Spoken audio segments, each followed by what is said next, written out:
Get ready to succeed using our cutting-edge, high-trust strategies and achieve the success you've always dreamed of both on and off the job. Welcome to Todd Duncan TV. Are you ready?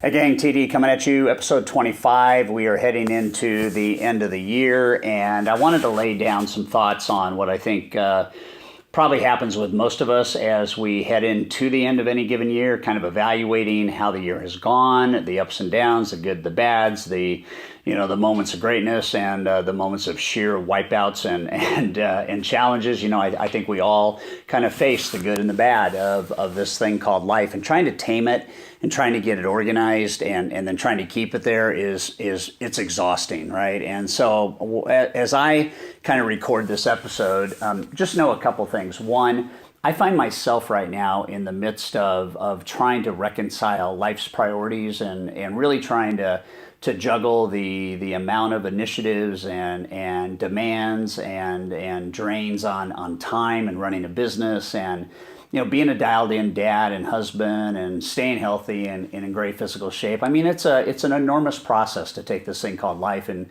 try to figure out how to get a little bit more momentum, a little bit more mojo. And we all have those moments of brilliance. We all have those days that are just absolutely kick-ass, and we love it and we want to repeat those. We probably all have good months and bad months, and sometimes we have challenging years and really great years. And so I've learned a lot about balance, being a human being, no different than you, and wanting to create a world in which I feel the kind of blessing and gratitude and things that go along with having an intentionally successful life. But I also know the sheer reality of it is balance as a concept is impossible. And so the first thing I want to say to you is that this idea of achieving balance, give it up. It's as vapor-centric as trying to manage time. You can't manage time. You can't manage a clock. You can't decide that time is now evaluated in 63 seconds per minute or 64 minutes per hour. You just can't do it. It's impossible.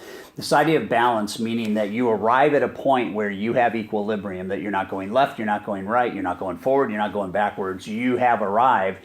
The idea that that is a permanent state of being is just nonsense. And so the first thing I want you to do is to feel okay about the challenges that life throws your way, right? And if life were easy, everybody would be happy. And the fact that the world is not happy at large, the fact that there is a tremendous amount of workplace stress, the fact that people in America are at one of the heights of their unhealthiness and obesity, and to see the world of numbing and solving through external factors like alcohol and food and all of that, it's it's a relentless pursuit to try and figure out, how do I get some stability in this thing called life, right?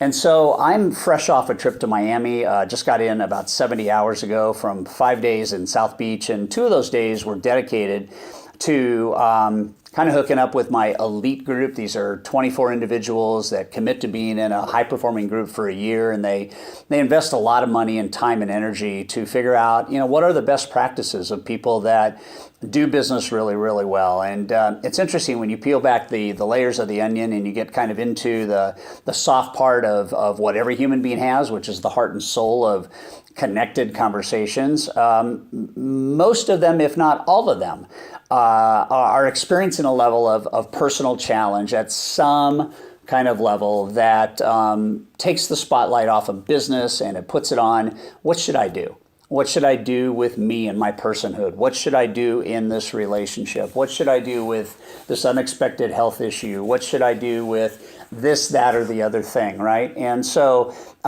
having evaluated one of the exercises we went through, and to, as is I think the case with all of you viewing this and with me, when life presents challenges that touch you at the core and hit you in your soul, and you start to feel the hurt or the pain or even the doubt or the fear about what is the next step, or what is this going to do, or where do I go from here, those are all signals that you have to be able to adopt these decisions, these 5 decisions, to really own a sense of, how do I come through, how do I go through? How do I grow through the situations that life throws my way? So these decisions are based on heart-to-heart conversations I've had with people. They are based on things that every day, right now, as recently as a couple hours ago, I'm executing one or several of these at a time, thinking about, okay, what do I do here and what do I do there and how do I do this so that I can at least squeeze most of the nectar out of life as a sweet gift that I can squeeze, right? So the last 2 hours of my workshop with our elite group centered around one question, and it was this idea of what is the most important thing in your life, right? And what I ended up doing is having everybody go through a quick exercise, and I had them think through over about a period of 5 minutes to write down the 4 things that are most important in their life without any order, just what comes first, write it down, what comes next, write it down, what comes next, write it down.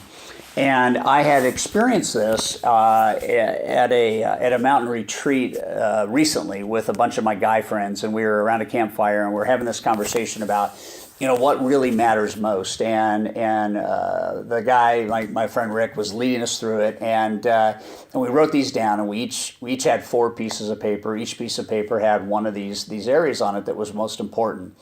And so once we got that done, the question that was put back out to us, so that I put to our elite guys and gals, was, okay, you can only have 3 of them. What are the most important 3? And whatever that 4th one is, crumple it up and throw it in the campfire. Or in this case, we didn't have a fire in the meeting room, crumple it up and throw it in front of the table. And you could start to see there's a little bit of pain in making that decision. And so once that was done, I then came back and I said, okay, so now you can only have 2 of them.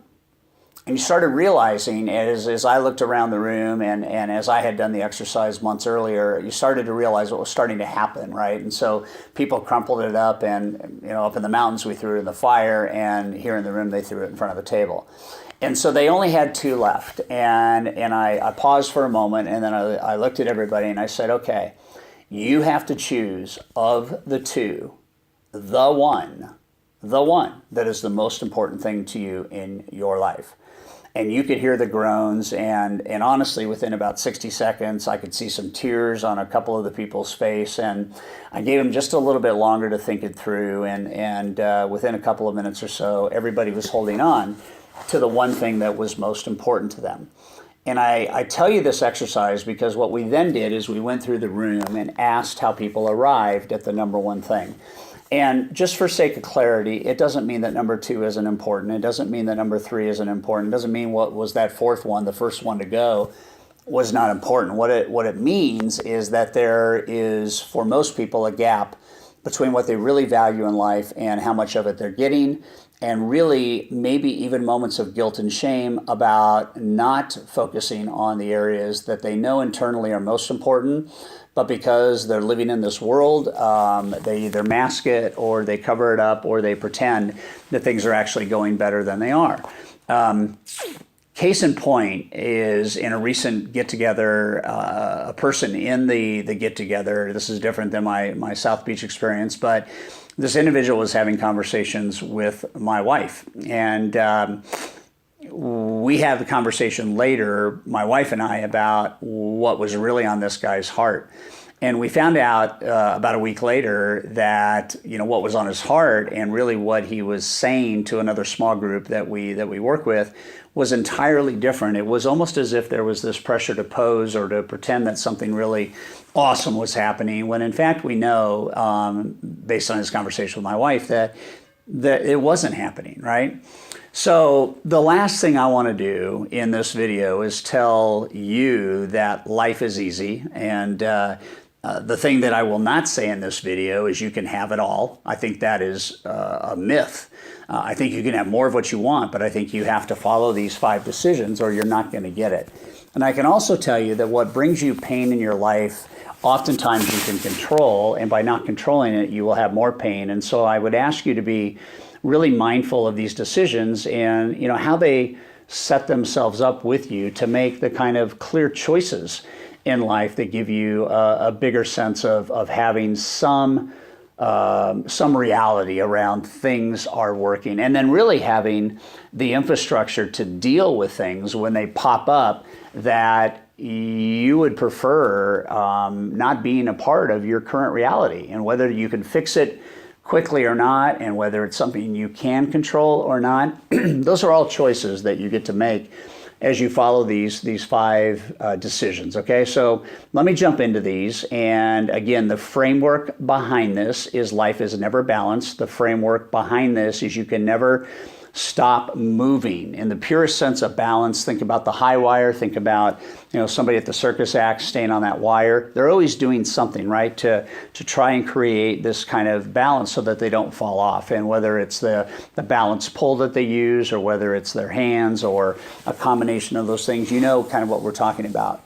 So the decisions are decisions that you need to process, and you need to give yourself kind of an honest assessment of how you do this. And, as you roll through these, see how they connect to each other. So one typically can feed the other, and then the two can feed the third, and the third can feed the fourth, right? And so on and so forth. So number one is mindfulness, right? And mindfulness is stopping long enough to make sure that whatever you're doing is something that is, in fact, a mindful thought, right? We end up often in autopilot. We end up often ignoring the decision to be mindful, to think about what it is that we're actually wanting to do, and what it is that we end up doing.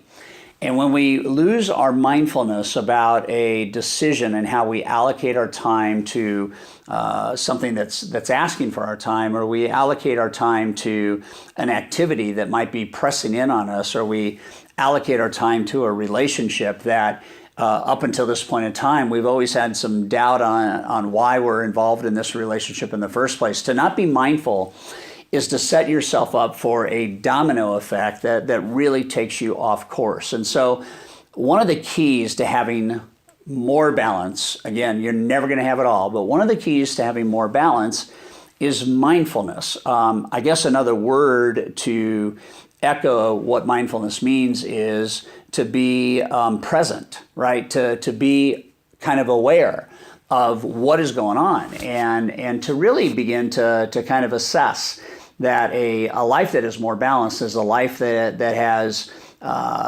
fewer of the right kind of decisions and choices around the magnitude of impact, right?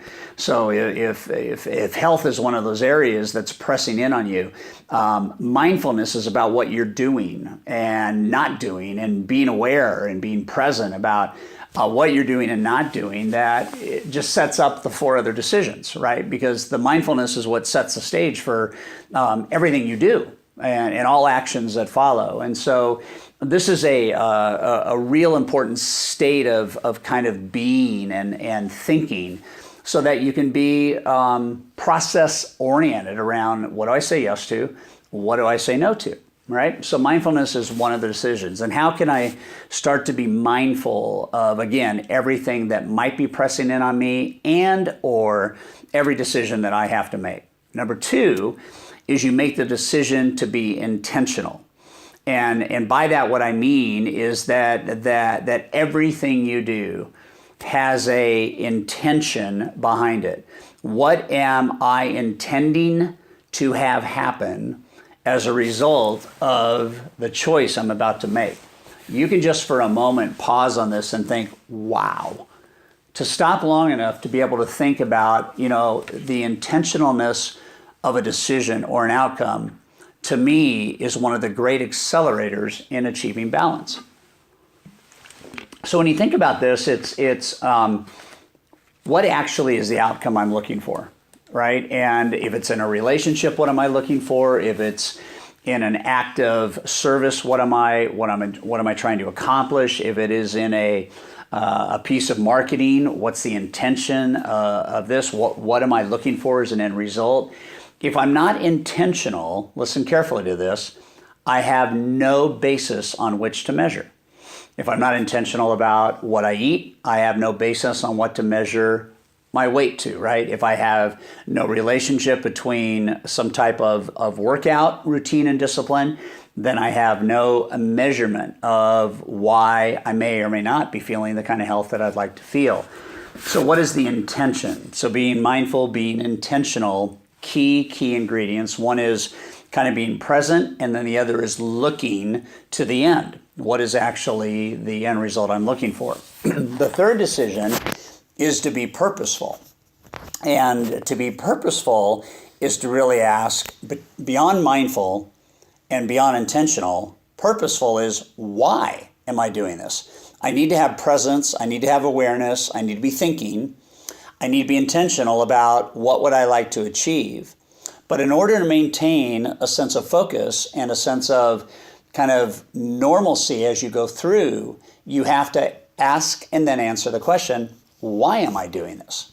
Now, what I'd like to state about purposefulness is it is a moving target.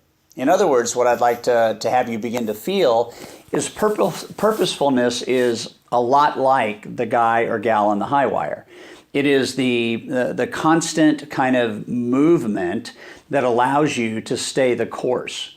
Purposefulness can be a why about now. It can be a season of intentional imbalance, okay? In other words, you can be purposefully imbalanced because your intention for a period of time is on the mindfulness and the awareness of an outcome you desire. And you can literally be okay with going off the grid a little bit, or by spending an extra hour a day here for a period of time, or going through what we call the 90-day burn, a season of 90 days where you are going through a business reinvention. I mean, those are all periods of purposeful imbalance, right? And the idea behind purposeful imbalance is that for a period of time, you can do enough of the work so that your ROI or your return, be it financial return, be it emotional return, be it physical return, spiritual return, any of the ROIs, return on investment, time invested, all of those kind of submodalities can come to life when you start to think about purposeful imbalance. Here's the other thing, the idea that every action should have a reason behind it. So why am I doing it?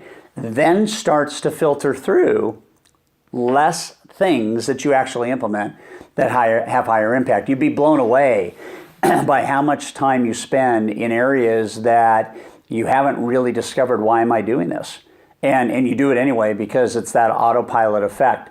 Now, what begins to happen right here is, so if you're mindful and you're intentional and you're purposeful, what starts to happen is the velocity of success increases. So if I am, for a month or two, executing on a marketing plan, and all of a sudden at the end of a month or two, I have more business than I've ever dreamed possible, right? You're going to be forced with the decision to look at number 4. And if all of a sudden maybe you have gone through a rebranding experience, your personal brand, your company brand, and it takes off, then you're going to be forced with this kind of decision about what we do next. If you have reached a point of physical health and yet you're not quite where you want to be, it might mean that what you're currently doing is not going to be enough, and you might need to do something else, and you could have an add-on. And so this 4th decision is super important. It could be that you're a young parent and you have kids at home that are very young, and it could be that you decide to do this and that, and in order to continue to provide a purposeful relationship as a father or a mother, and growing the business, you may need help. You may need different types of orientation around this 4th decision. So what is that 4th decision? The 4th decision is resourceful. So we have to be mindful, we have to be intentional, we have to be purposeful, and then we have to be resourceful. And by resourceful, I mean being okay with the idea that you can't do it all. Being okay with the idea that all greatness that we achieve in our life, to sustain it, requires resourcefulness. Resourcefulness with the basic ingredient of time. Resourcefulness with the pruning away of relationships that are getting in the way, and realigning yourself with relationships that matter most. resourcefulness with maybe budgetary constraints and fiscal responsibility, and being resourceful with your revenues so that you can, in fact, invest so that you have less of the pressure that you would have by watching the marketing plan or the sales plan or the relationship plan take off. You have to be resourceful. If you're making money, you want to make that money matter, right? So resourcefulness is of vital importance. And I think one of the big mistakes people make is when they start to get a little bit of this kind of momentum, they forget that they need support to keep it going. They need support to grow it. They need support.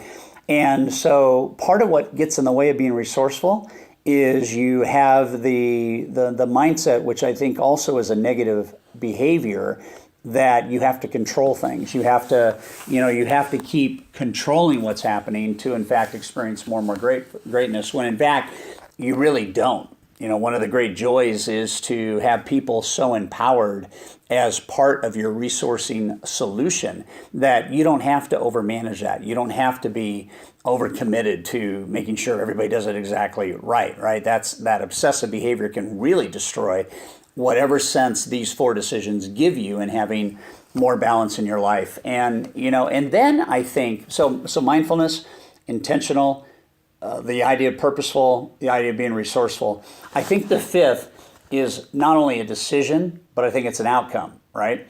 So if I am mindful, if I am intentional, if I am purposeful, and I am resourceful, theoretically, I should be more joyful and I should be more grateful. Why? Because if I follow those other 4 decisions, there's a chance that I am much more focused on the areas of life that matter most. There is a real strong chance that I am more fulfilled as a human being than I was prior to executing some of those decisions. There is a need to understand that even those 4 decisions are not going to create perfect execution. So in the midst of something not working out, one of the key decisions is I still have to be joyful. I still have to be grateful.